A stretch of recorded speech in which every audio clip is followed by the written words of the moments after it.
For all the talk about America getting soft, there is almost nothing growing faster than the UFC, the Ultimate Fighting Championship, for those who view boxing as too soft or diplomatic. The exploding popularity of the UFC came right along with the rise of the MAGA movement. President Trump's appearances at the events look almost like a Roman emperor attending gladiator contests. It's a full display of muscle and masculinity, and now there's a lot of money poured into it. Back in 2014, the UFC was worth $440 million. Just last year, the franchise was worth $11.3 billion. Ronda Rousey made her name in the octagon as the first woman to fight in the sport and first inducted into the UFC Hall of Fame. Her memoir is out now, called Our Fight, and the UFC legend is with us now. I'm curious about just the title, Our Fight rather than My Fight. What do you mean by that? Well, this is actually a sequel to the first one, which was My Fight, Your Fight, which is, I thought, kind of delved into the parallels between, you know, the lessons that you learn in fighting and how they apply to anyone's life. And I felt like my journey was very much separate from everyone else's at that point. You know, I was kind of doing this all on my own. And then Our Fight, I feel like everyone reading and my journey had become intertwined. And so it was more Our Fight than just mine. You've brought a lot of people along. There is this feeling in America, right, that America is getting too soft. Yet there is this explosion, and forgive my terminology and my bluntness, of a gladiator-like sport. How do we explain that? I think, you know, bread and circus. I think that when people are feeling the most down and when things seem the most complicated, they look for something that's, you know, more simple and spectacle to kind of distract themselves from it, and something that's more black and white and clear, winners and losers, in a world that's so gray.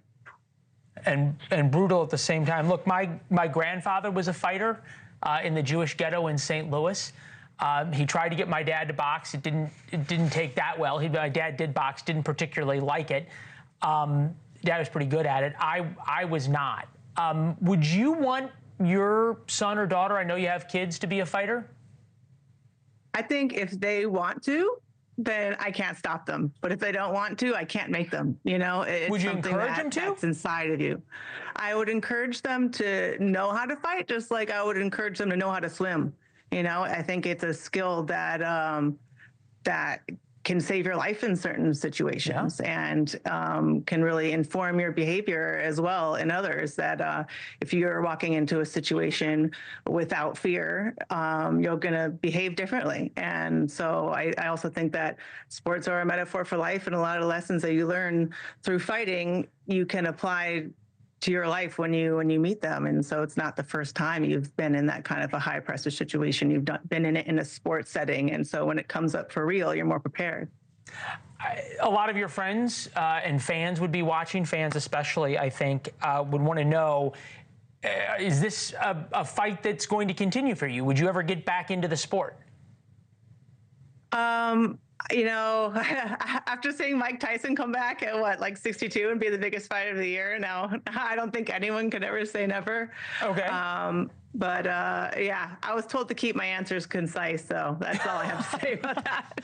Well, we can give you more time. We can give you more time if you want to make your announcement here. I can't promise you what the purse money would be. This has been Donald Trump has tied himself so closely to this sport. Is that a good thing for the sport? Is that a good thing in your mind?